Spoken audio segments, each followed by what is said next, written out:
दोस्तों, ट्रेडिंग और इन्वेस्टिंग आप दोनों से ही बहुत सारे पैसे कमा सकते हो, लेकिन इन दोनों में से अच्छा कौन है और ये दोनों होता क्या है, इसे आप ऐसे समझ सकते हो कि ट्रेडिंग और इन्वेस्टिंग दोनों ही शेयर मार्केट से पैसा बनाने के अलग अलग रास्ते हैं। अब ट्रेडिंग में क्या होता है कि आपको थोड़ी दूर चलने पर ही प्रॉफिट मिल जाता है, लेकिन इन्वेस्टिंग का रास्ता बहुत लंबा होता है। इसमें आपको प्रॉफिट बहुत समय बाद मिलता है और इन दोनों के बीच का जो मेन डिफरेंस है वो है टाइम। क्योंकि ट्रेडिंग में बहुत कम समय में आप प्रॉफिट बना सकते हो। आप एक महीने में, एक हफ्ते में, एक दिन में, यहाँ तक कि कुछ मिनटों में बहुत सारा प्रॉफिट कमा सकते हो। लेकिन इन्वेस्टिंग में कुछ महीनों में, कुछ सालों में, 5 साल, 10 साल, 20 साल, उससे भी ज्यादा लग सकते हैं प्रॉफिट कमाने में। अब आप यहाँ पे सोच रहे होगे कि यार अगर कम समय में हमें पैसा मिल सकता है तो हम लंबे समय का इंतजार क्यों करें। तो देखो, यहीं पे मेन बात आती है ट्रेडिंग और इन्वेस्टिंग को समझने की, क्योंकि ये बहुत इंपॉर्टेंट चीज है और ये बहुत क्लियर हो जाना चाहिए आपको इन्वेस्टमेंट शुरू करने से पहले। यहाँ पे मैं आपको बता दूं कि एक आदमी एक समय पे एक ट्रेडर भी हो सकता है और इन्वेस्टर भी हो सकता है, यानी कि एक आदमी ये दोनों काम कर सकता है, लेकिन उसे ट्रेडिंग और इन्वेस्टमेंट के बीच का डिफरेंस जरूर पता होना चाहिए। तो इस वीडियो में हम ट्रेडिंग और इन्वेस्टिंग को तो समझेंगे ही, इसके अलावा हम इन दोनों के बीच के जो मेजर डिफरेंसेस है उनके बारे में भी डिस्कस करेंगे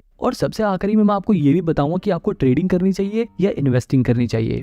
अब देखो, सबसे पहले समझते हैं ट्रेडिंग और इन्वेस्टिंग के कॉन्सेप्ट को। इसे समझाने के लिए मैं आपको एक एग्जांपल देता हूँ। मान लो बाबूराव नाम का एक आदमी अपनी मोबाइल की दुकान खोलता है। उसकी दुकान बहुत बढ़िया चल रही थी। वो मार्केट से सस्ते दाम से मोबाइल लाता और अपनी दुकान पे बेचकर प्रॉफिट कमाता। उसका काम बढ़िया चल रहा था, लेकिन जब भी कुछ समय बाद उसकी दुकान के सामने एक और दुकान खुल जाती है तोतला सेठ की, और वो वही मोबाइल बाबूराव की दुकान से भी सस्ते दाम पर बेचने लग जाते हैं। मतलब कि बाबूराव जो फोन 10,000 में बेचते थे, वही फोन तोतला सेठ 9,000 में बेचने लगा। अब क्योंकि तोतला सेठ की दुकान पर मोबाइल सस्ते मिल रहे हैं, तो लोग बाबूराव की दुकान पर क्यों खरीदेंगे। अब क्योंकि भैया बाबूराव के पास कस्टमर तो आ नहीं रहे थे, इसलिए वो बस दिन भर टीवी पे न्यूज ही देखता रहता। सारे ग्राहक तोतला सेठ के पास जाने लगे थे। जब भी वो टीवी में न्यूज देखता है कि जिस ब्रांड का मोबाइल वो लोग बेचते हैं, वो मोबाइल चिप की शॉर्टेज की वजह से बनना बंद हो गए हैं। अब यहाँ पर बाबूराव के दिमाग में आइडिया आता है, क्योंकि मोबाइल की डिमांड तो लोगों में बहुत ज्यादा है, लेकिन मैन्युफैक्चरिंग ना होने की वजह से अब उसकी सप्लाई बंद हो जाएगी। अब यहाँ पर देखो, बाबूराव दो काम कर सकता है।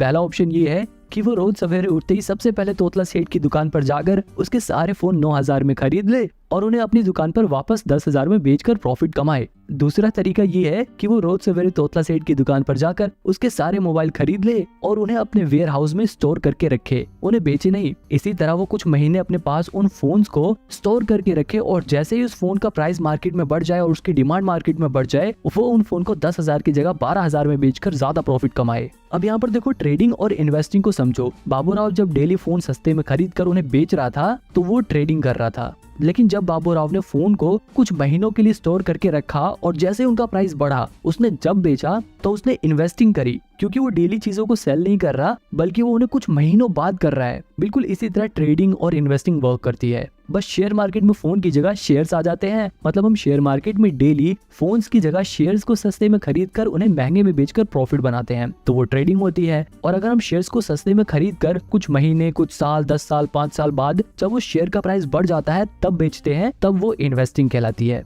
देखो, यहाँ दोनों के बीच का जो मेजर डिफरेंस है वो है टाइमिंग। आई होप अब आपको ट्रेडिंग और इन्वेस्टिंग का कॉन्सेप्ट समझ आ गया होगा। अगर नहीं आया तो आपको आगे जरूर आ जाएगा। अब देखो, इन्वेस्टिंग में क्या होता है, लोग अच्छी कंपनियों के शेयर ढूंढते हैं और जैसे ही उन्हें कोई ऐसी कंपनी मिलती है जो फ्यूचर में अच्छा खासा प्रॉफिट जनरेट करेगी, अच्छा परफॉर्म करेगी, वो उस कंपनी के ऊपर फंडामेंटल रिसर्च करते हैं और ये पता लगाते हैं कि क्या ये कंपनी इन्वेस्ट करने लायक है या नहीं। क्या इस कंपनी में अगर हम पैसे लगाएंगे तो बढ़ेंगे या नहीं बढ़ेंगे। अगर उन्हें उनके इन सवालों के जवाब मिल जाते हैं तो वो उस कंपनी में अपना पैसा लगा देते हैं और वो कंपनियां इन इन्वेस्टर्स के पैसों को लेकर अपने नए प्रोडक्ट लॉन्च करती हैं, अपने बिजनेस को और बड़ा करती हैं, नए एम्प्लॉइज को हायर करती हैं ताकि उनकी प्रोडक्शन बढ़ सके, ताकि वो लोग ज्यादा प्रोडक्ट्स को बना सके और ज्यादा चीजें बेचकर ज्यादा मुनाफा कमा सके। और जब उनको ज्यादा मुनाफा होता है तो वो अपने इन्वेस्टर को खुश करने के लिए उस मुनाफे में से थोड़ा थोड़ा हिस्सा दे देते हैं। इस छोटे छोटे हिस्से को ही डिविडेंड बोलते हैं, क्योंकि देखो, इन्वेस्टर जो होता है वो लॉन्ग टर्म के लिए इन्वेस्ट करता है, तो उसे आखिरी में जो रिवॉर्ड मिलता है वो तो मिलता ही है, लेकिन कंपनियां बीच बीच में थोड़ा थोड़ा डिविडेंड देकर, थोड़ा थोड़ा प्रॉफिट का हिस्सा देकर अपने इन्वेस्टर को खुश करती रहती हैं। मतलब एक इन्वेस्टर को लॉन्ग टर्म में तो बहुत ज्यादा प्रॉफिट होता ही है, लेकिन उसको बीच बीच में थोड़ा थोड़ा डिविडेंड भी मिलता रहता है, जो उसके लिए एक अर्निंग का काम करती है। और मैं आपको बता दूं कि ऐसे बहुत सारे इन्वेस्टर हैं जिनकी सिर्फ डिविडेंड की कमाई लाखों करोड़ों में होती है।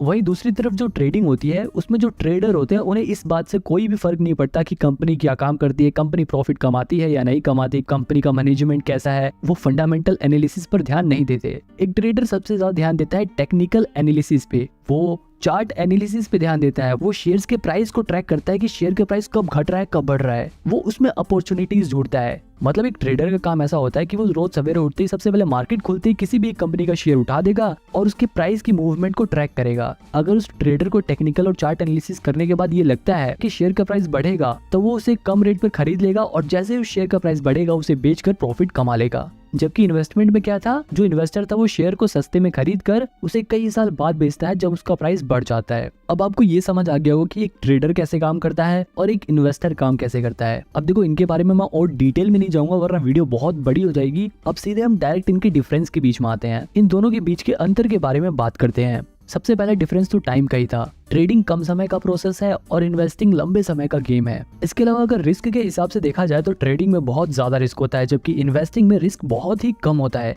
अब ऐसा नहीं है कि इन्वेस्टिंग में बिल्कुल भी रिस्क होता नहीं है, हो सकता है कि शॉर्ट टर्म में शेयर का प्राइस गिर जाए, लेकिन अगर कंपनी अच्छी चुनी है आप लोगों ने तो लॉन्ग टर्म में उस कंपनी का शेयर प्राइस जरूर बढ़ेगा और इस वजह से इन्वेस्टिंग में रिस्क बहुत कम हो जाता है। वही ट्रेडिंग रिस्की इसलिए होता है क्योंकि ये एक तरह का गैम्बल है। मान लो दो दोस्त हैं, वो आपस में हेड टेल वाला गेम खेलने का डिसाइड करते हैं और बोलते हैं कि अगर हेड आया तो तू जीत गया और टेल्स आया तो मैं जीत गया। तो ये देखो ये एक तरह का गैम्बल है और शेयर मार्केट में भी बिल्कुल ऐसा ही होता है। बस वहाँ पे दो जनों की जगह बहुत सारे लोग आ जाते हैं और वो लोग हेड टेल की बजाय शेयर के प्राइस घटने या बढ़ने के ऊपर बैट लगाते हैं। मतलब बहुत सारे लोग होते हैं जिसमें से कुछ लोग ये अंदाजा लगाते हैं कि शेयर का प्राइस गिरेगा और कुछ लोग अपने पैसे लगाकर कहते हैं कि शेयर का प्राइस बढ़ेगा। और ये लोग अपने पैसे कहाँ लगाते हैं, ये लोग अपने पैसे लगाते हैं ब्रोकर के पास, यानी कि ग्रो जीरोधा जैसे ब्रोकर के पास अपने पैसे लगाते हैं। अब देखो अगर शेयर का प्राइस बढ़ गया तो ये वाले लोग जीत जाएंगे, अगर ये लोग जीत जाएंगे तो जो लोग हार गए हैं उनका पैसा जीते हुए लोगों के पास चला जाएगा और उस जीते हुए पैसे में से थोड़ा सा कमीशन ये ब्रोकर्स रख लेते हैं।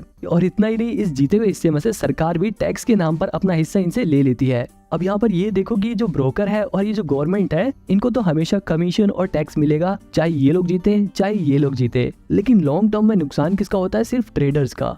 मतलब सिंपल सी बात यह है कि अगर ट्रेडिंग में आपने पैसे बनाए हैं तो वहीं दूसरी तरफ किसी ने अपने पैसे गंवाए हैं। कल को जब वो पैसे बनाएगा तो हो सकता है कि आप अपने पैसे गंवाओ, इसीलिए ट्रेडिंग रिस्की रहता है। अब वापस अपने डिफरेंस की ओर चलते हैं। अब देखो एक और चीज है इन्फॉर्मेशन। ज्यादातर लोग ट्रेडिंग करते हुए प्राइस घटेगा या बढ़ेगा इस बात का पता लगाने के लिए टेक्निकल एनालिसिस करते हैं। वहीं अगर बात करें इन्वेस्टिंग की तो यहाँ पर इन्वेस्टर इस बात का पता लगाने के लिए कि कंपनी का शेयर प्राइस फ्यूचर में बढ़ेगा या नहीं बढ़ेगा, कंपनी फ्यूचर में ग्रो करेगी या नहीं करेगी, इसके लिए इस्तेमाल करते हैं फंडामेंटल एनालिसिस का। अब अगर आपको ये फंडामेंटल एनालिसिस सीखना है आप मेरी ये वाली वीडियो देख सकते हो, इसमें मैंने डिटेल में फंडामेंटल एनालिसिस को समझाया है। अब देखो एक और चीज है स्ट्रेस। जो ट्रेडिंग वाला बंदा होता है वो हमेशा स्ट्रेस में रहता है। अगर उसको प्रॉफिट हो गया तब तो वो पूरे दिन खुश रहेगा, लेकिन अगर उसको लॉस हो गया तो उसके दिमाग में पूरे दिन वही बात घूमती रहती है। ट्रेडिंग करते वक्त हर पल उसे बहुत टेंशन रहती है। अगर शेयर प्राइस गिर गया तो उसकी सांसें फूलने लगती हैं और जैसे शेयर प्राइस बढ़ने लग गया तो वो एकदम खुश होने लगता है। तो कहने का मतलब ये है कि ट्रेडिंग में बहुत ज्यादा स्ट्रेस रहता है जबकि इन्वेस्टिंग में स्ट्रेस बिल्कुल नहीं रहता, क्योंकि ये एक लॉन्ग टर्म प्रोसेस है। हो सकता है कुछ समय के लिए आपके शेयर प्राइस गिर जाए, लेकिन अगर आपने कंपनी अच्छी चुनी है तो फिर महीने बाद, एक साल बाद, कुछ साल बाद शेयर प्राइस जरूर बढ़ेगा और फ्यूचर में आपको प्रॉफिट होगा। अब देखो ट्रेडिंग वाला बंदा हरदम शेयर के बारे में देखता रहता है, लेकिन इन्वेस्टिंग वाला बंदा आराम से एक बार इन्वेस्ट कर देगा और फिर कुछ टाइम बाद अपना देखेगा इन्वेस्टमेंट, अच्छा हाँ मेरा शेयर प्राइस जितना बढ़ गया या इतना गिर गया, फिर दोबारा बंद कर लेगा, क्योंकि उसे बेचना नहीं है, उसने लॉन्ग टर्म के लिए इन्वेस्ट कर रखा है। फिर कुछ समय बाद वो दोबारा से खोल के देखेगा कि हाँ भाई अब तो आज मेरे शेयर प्राइस बढ़ गए, वो कम देखेगा और उसको कम टेंशन होगी। लेकिन ट्रेडर को हर पल टेंशन रहती है, प्रॉफिट होने के बाद भी और लॉस होने के बाद तो ऑब्वियसली रहती है।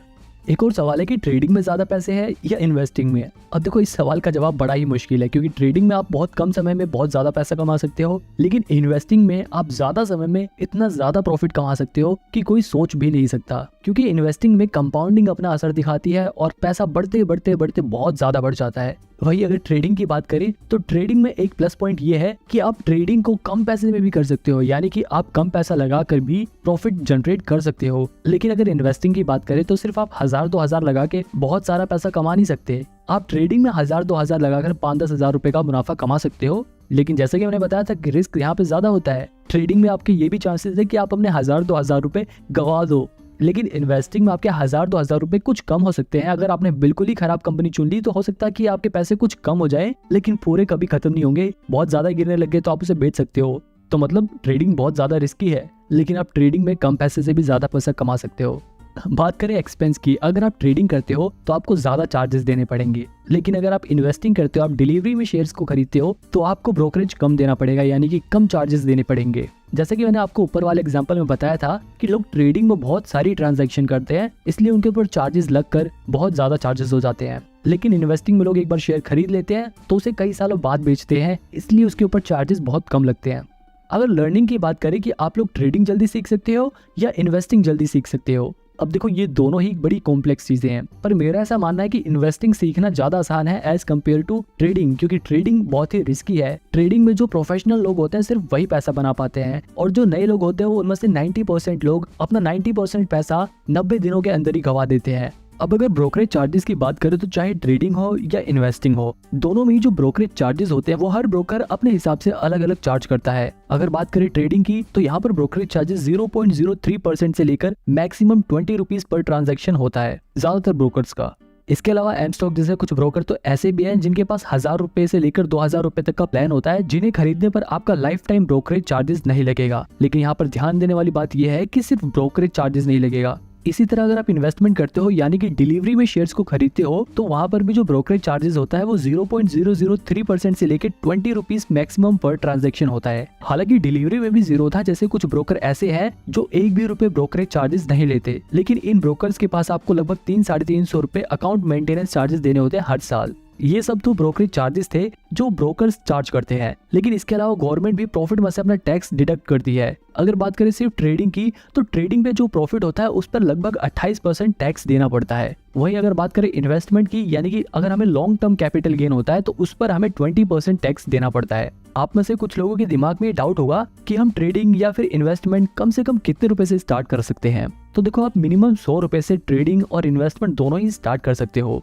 ट्रेडिंग में आप अपना पैसा फ्यूचर एंड ऑप्शंस में लगा सकते हो, इंट्राडे ट्रेडिंग में लगा सकते हो। इन्वेस्टिंग में आप डायरेक्ट कंपनी के शेयर्स में अपना पैसा लगा सकते हो या फिर म्यूचुअल फंड के जरिए इन्वेस्ट कर सकते हो। अब देखो, यहाँ पर एक और चीज तो ध्यान देने वाली है, अगर आप ट्रेडिंग करना चाहते हो, अगर आप फ्यूचर एंड ऑप्शंस में इन्वेस्ट करना चाहते हो, तो इसके लिए आपके पास इनकम स्टेटमेंट होना जरूरी है। जबकि ट्रेडिंग में आपको इनकम स्टेटमेंट की कोई जरूरत नहीं होती, बस आप अपना डीमेट अकाउंट खुलवाओ और इन्वेस्ट करना स्टार्ट कर दो। ट्रेडिंग और इन्वेस्टिंग की बात यहीं पर खत्म करते हैं और मेन सवाल का जवाब जानते हैं कि आखिर आपको क्या करना चाहिए, आपको ट्रेडिंग करनी चाहिए या इन्वेस्टिंग करना चाहिए।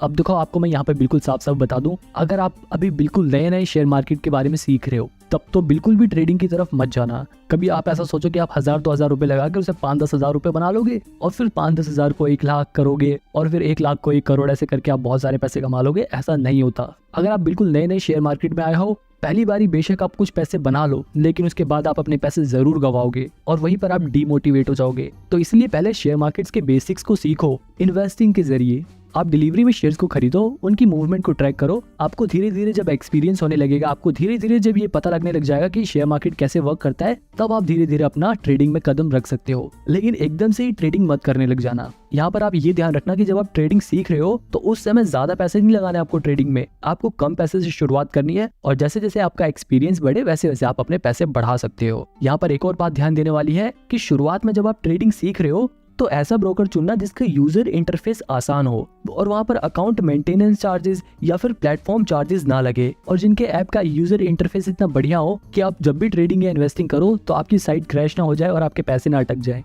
आप इसके लिए शुरुआत में एंजल वन जैसे ब्रोकर के जरिए ट्रेडिंग करना स्टार्ट कर सकते हो, और अगर आपके पास थोड़े पैसे आ जाए तो आप जीरोधा, एंजल वन, अपस्टॉक में से किसी में भी डीमेट अकाउंट खोल के ट्रेडिंग स्टार्ट कर सकते हो। लेकिन मैं आपको फिर भी सजेस्ट करूंगा कि आप ट्रेडिंग जब ही करना जब आप खुद के पैसे कमाने लग जाओ और अपने पैसे गंवाने का रिस्क ले सको, क्योंकि बहुत सारे ऐसे लोग हैं जिन्होंने अपना पैसा गंवाया भी है। लेकिन आपको हमेशा पॉजिटिव साइड सोच के चलनी है। चाहे आप इन्वेस्टिंग करो चाहे ट्रेडिंग करो, आपको यकीन रखना है कि हाँ, मैं प्रॉफिट अर्न कर सकता हूँ। और अगर आप एक सैलरीड पर्सन, आप हर महीने कमाते हो, आपका मेन मकसद सिर्फ अपने पैसों को भविष्य में सिर्फ बढ़ाना है, तो ऐसे लोग सिर्फ इन्वेस्टिंग कर सकते हैं। वो लोग म्यूचुअल फंड में अपने पैसे लगा सकते हैं, उन्हें ट्रेडिंग करने की कोई भी जरूरत नहीं है। अब इन सभी ब्रोकर के बारे में डिटेल में जानने के लिए आप मेरी ये वाली वीडियो देख सकते हो।